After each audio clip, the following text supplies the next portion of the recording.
El discípulo. Revista para la educación cristiana transformadora. ¿Sabía usted que la Iglesia tiene la responsabilidad de mantener la unidad en medio de un mundo convulso y de grandes desafíos por las divisiones? De hecho, la Biblia nos exhorta a que nos esforcemos en mantener la unidad del Espíritu mediante el vínculo de la paz. Por lo tanto, no hay tiempo para perder distrayéndonos en discusiones vanas que lo único que logran es lacerar el testimonio de la Iglesia y desviarla de su llamado. Mantener la unidad cristiana es un asunto inherente a la responsabilidad y espiritualidad de todo creyente. La clase de hoy nos invita a caminar en unidad para testificar al mundo que Dios les ama y desea salvarles. Mi nombre es el reverendo Luis Felipe Ramos Román, pastor asistente en Evangelización y Educación Cristiana, y te invito a que juntos disfrutemos de este espacio educativo. El discípulo. El discípulo. Una revista para la educación cristiana transformadora. Mis queridos hermanos, que el Señor les bendiga en este hermoso día. Qué bueno una vez más compartir con ustedes la palabra del Señor.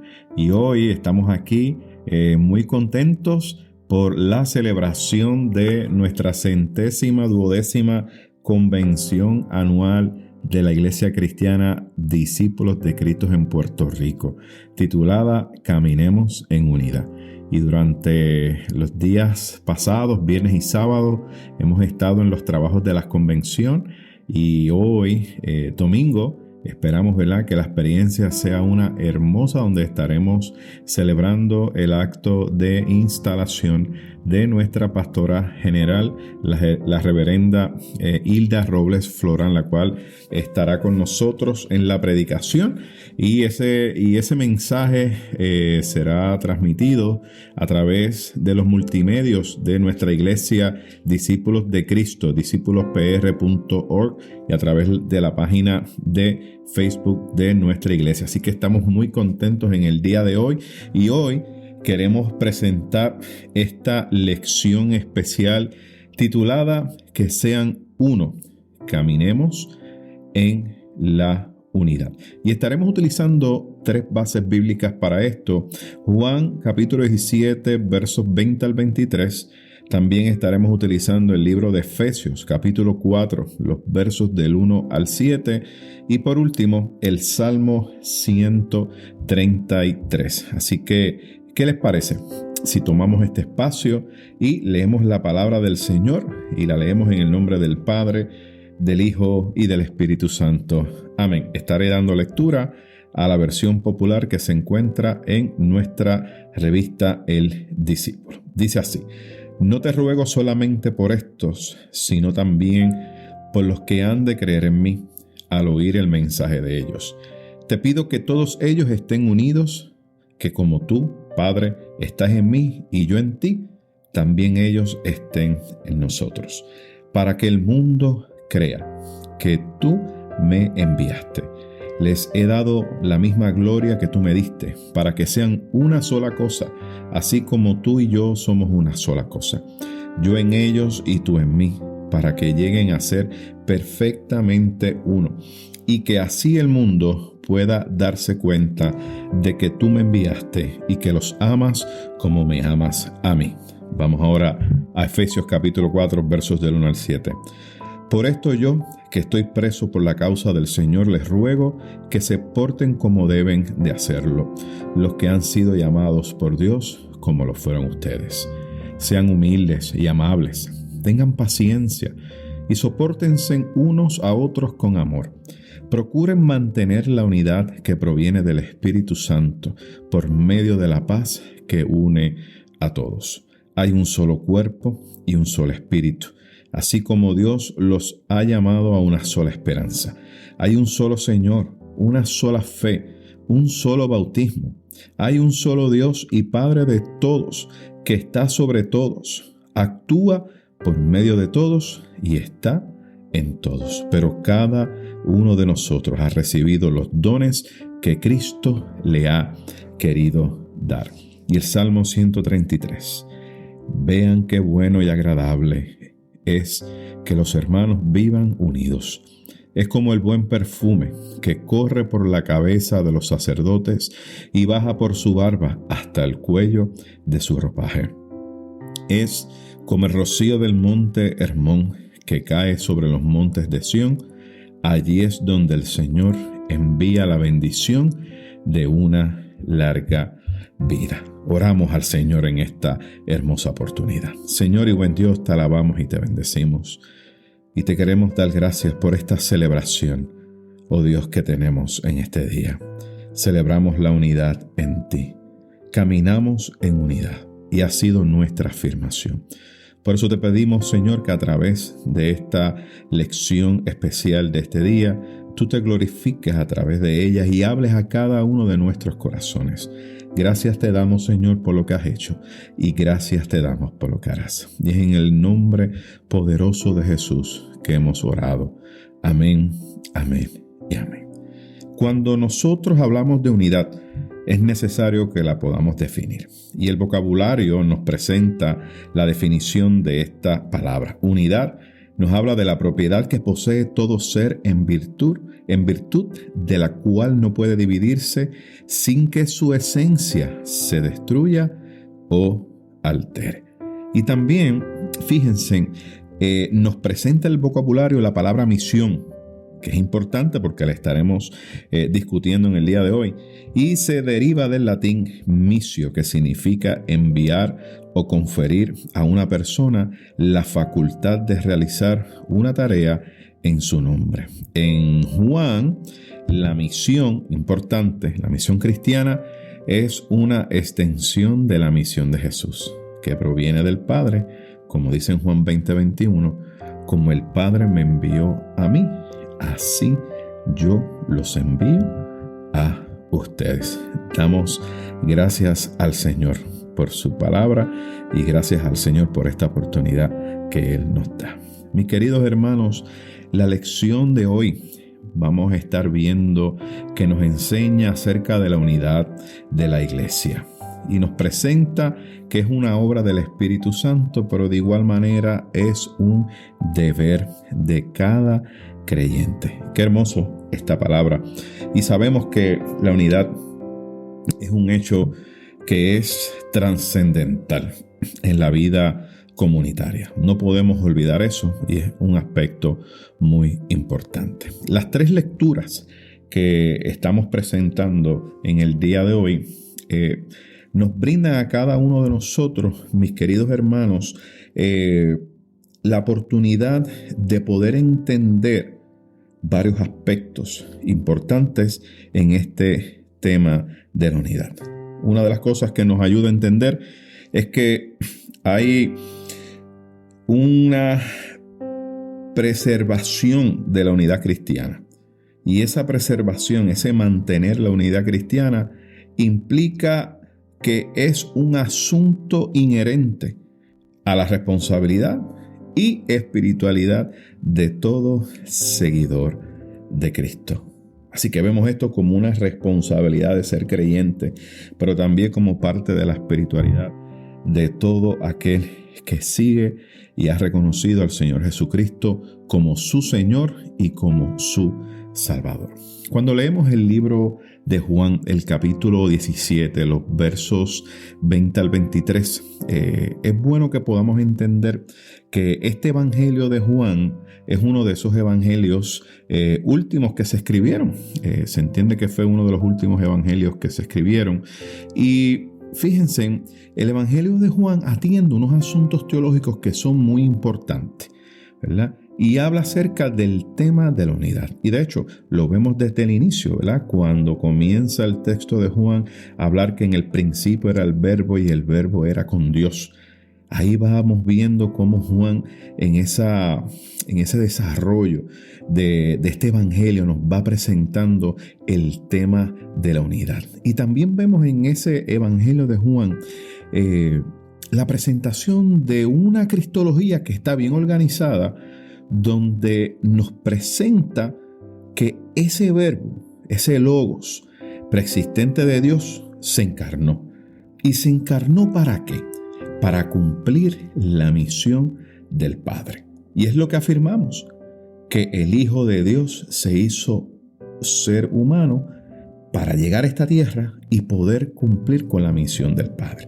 Y la misión del Padre era, mis queridos hermanos, restaurar esa relación entre Dios y el ser humano. Y este capítulo 17 que estamos estudiando, estos versos 20-23, se lo conoce este capítulo 17 como la oración sacerdotal de Jesús. Fíjense que el verso 20 nos dice: no te ruego solamente por estos, sino también por los que han de creer en mí al oír el mensaje de ellos. Fíjense qué interesante, porque vemos aquí que en el aspecto de la unidad, vemos aquí al Padre y vemos a Jesús. Y presenta que el Padre y Jesús son uno. Interesante. Por lo tanto, Jesús comienza a narrar y a dejar esto muy claro. Y vemos también entonces que Jesús comienza a trabajar este tema de la unidad, y lo primero que está hablando es que la unidad se va a extender y va a seguir extendiéndose mucho más allá de lo que quizá nosotros pensamos. Fíjense en que Jesús mira mucho más allá de ese círculo íntimo, ¿verdad? Y piensa mucho más allá para que puedan incluir a aquellos futuros creyentes. Miren qué interesante. Y esto nos deja ver que la unidad cristiana no es una unidad que es exclusivista, no es para unos nada más y para otros no. No. Vemos que la unidad cristiana no es cerrada. La unidad cristiana, dice el Evangelio de Juan, que tiene que ver con un asunto de creer. ¿Usted cree o no cree? Juan nos presenta ese aspecto de la unidad de esta manera. Somos uno en Cristo. ¿Y qué nos presenta? Bueno, si usted cree, usted es parte de esa unidad. Si no cree, no es parte de esa unidad. Y vemos entonces que la unidad, en base a lo que nos presenta el texto, está intrínsecamente ligada a la misión. No olvidemos lo que dijimos al principio acerca de Juan, que presentaba el asunto de la misión, que está ahí bien ligado. Así que para Juan este asunto de la misión es importante. Para Juan este asunto es primordial, y para poder cumplir con la misión tiene que estar presente la unidad. Y el modelo que nos presenta es de la misma manera que Jesús es uno con el Padre. Esa misma unidad tenemos que nosotros emular. Así que vemos entonces cómo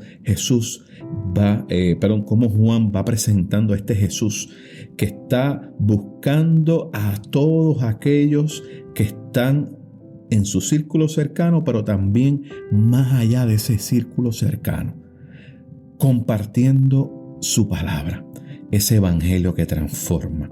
Y me encanta mucho porque Juan en el capítulo 10, el verso 16, hace alusión también de otras ovejas que no son de este redil, y dice: a esas también debo yo traerlas. Fíjense, qué interesante este aspecto de la misión, que esto no es solamente para algunos, sino que es para todos. Y eso hace que la iglesia tenga que ver el aspecto de la misión de una manera distinta. Porque entonces Dios nos está mandando a todo lugar, a cada esquina. Quizá aquellos que nosotros pensamos que están perdidos y que no hay esperanza para ellos, el Señor nos dice: allá tenemos que ir. Tenemos que buscar la manera de traerlas a Cristo, de traerlas a redil. Y vemos entonces cómo Jesús entonces ruega al Padre y le dice en esa oración que todos sean uno. Y es que la unidad de la iglesia es un asunto fundamental para la comunidad de este discípulo amado de Juan. Es fundamental el aspecto de la unidad, como debe ser en nuestros días. Un aspecto sumamente importante, el tema de la unidad en nuestras iglesias. Fíjense que es el fundamento para tener una vida comunitaria. Esa unidad es necesaria para una buena vida comunitaria, y es una vida comunitaria que guarda una relación íntima con Dios, como dice el texto, y Jesús, y como nosotros hoy afirmamos, también del Espíritu Santo de Dios, de esa Trinidad. Así que no podemos olvidar eso. La unidad es fundamental en la vida comunitaria y en la relación con nuestro Dios Trino. Así que vemos entonces que, como nos presenta nuestro hermano Mejías en la clase especial, que la métrica para la armonía entre los cristianos, dice, es la unión indisoluble que hace que el Hijo sea en el Padre y el Padre en el Hijo. Esa es la armonía. Esa es la armonía que debemos tener. Por lo tanto, esa misma armonía que tiene el Padre con el Hijo es la que debemos tener nosotros en nuestras iglesias. Una unidad que no se disuelva. Una unidad que permanezca. Y me encanta mucho cómo lo trae Juan, porque nos hace un llamado que crea en nosotros una conciencia que más adelante estaremos hablando de cuán importante es desarrollar esa conciencia de unidad. Así que vemos que a través de estos versos vemos que los discípulos son enviados a las naciones. Y son enviados a las naciones para que den testimonio del Padre. Ese testimonio del Padre es necesario que los discípulos que han sido enviados lo den. Y el testimonio se da a través de la unidad. Esa unidad es la que va a ser testimonio a aquellos que no creen. Ese es el mensaje. Ese es el mensaje que debemos llevar. Ese mensaje de unidad se convertirá en testimonio para aquellos que no creen, así puedan ellos creer. Qué hermoso esta palabra del Señor que ciertamente nos convoca y nos exhorta.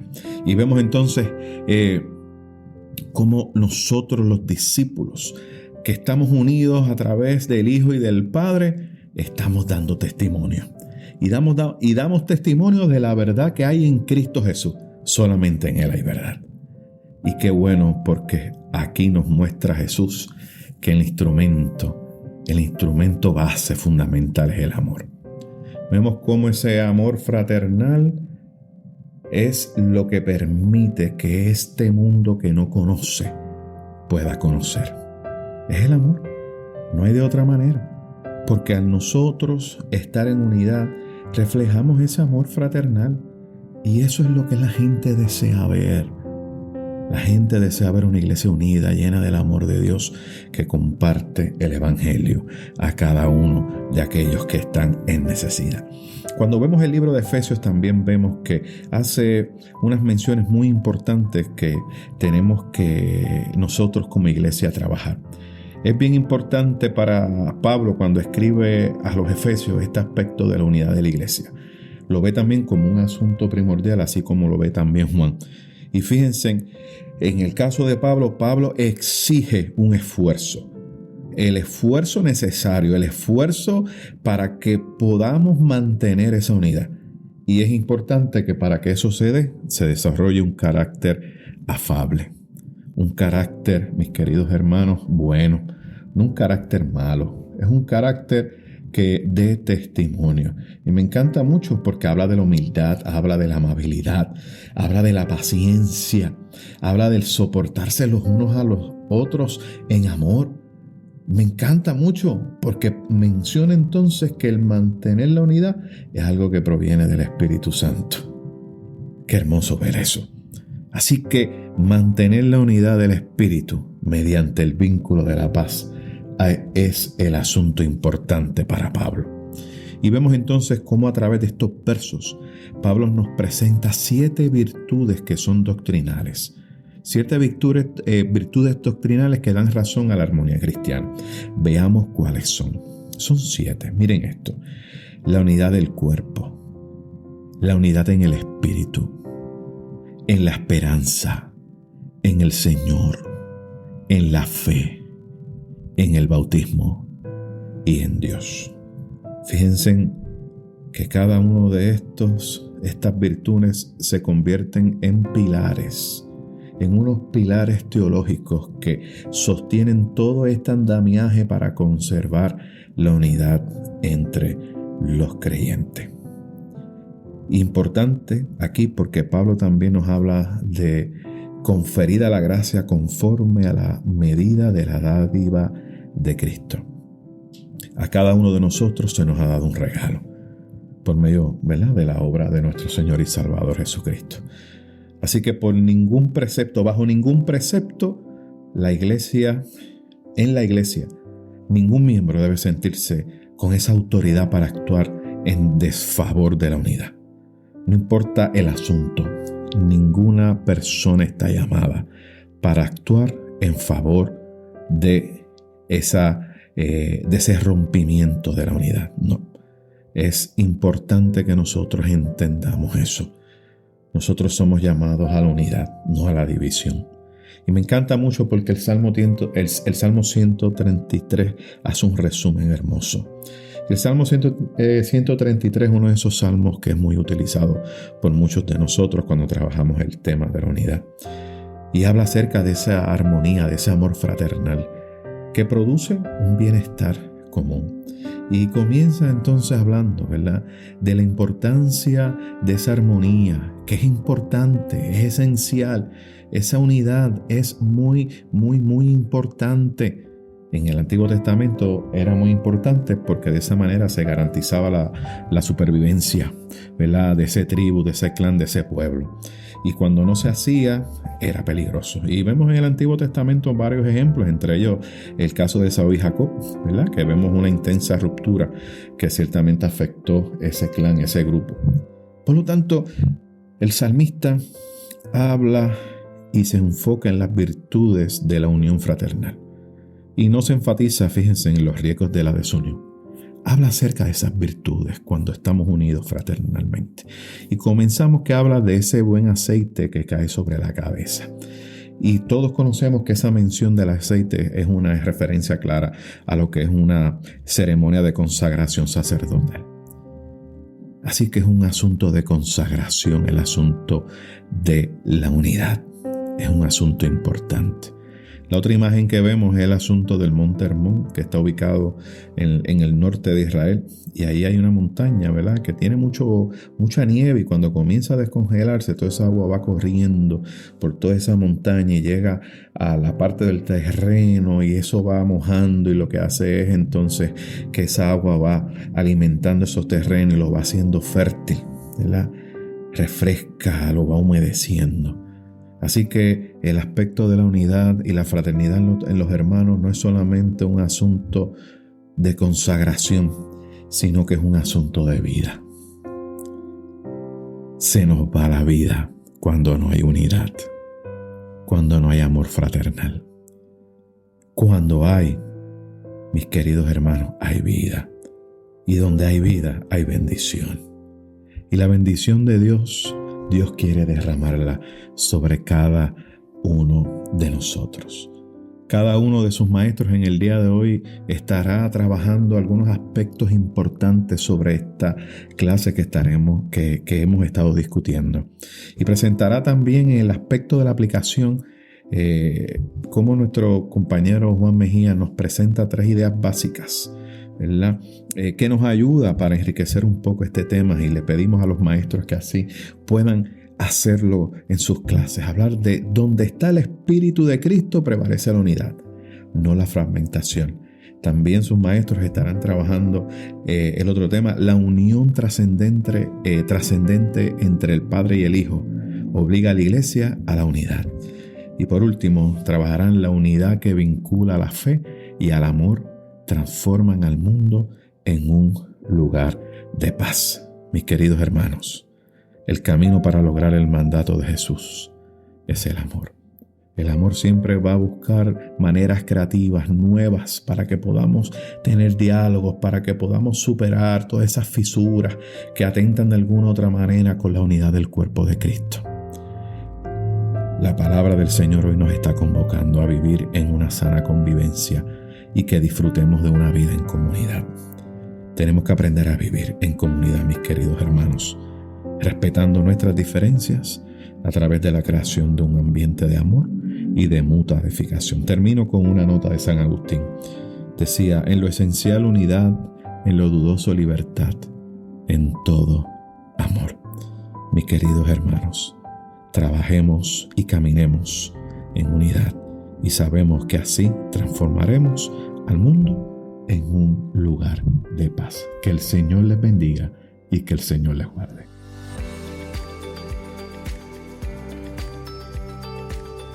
Gracias por escuchar El Discípulo. Revista para la Educación Cristiana Transformadora.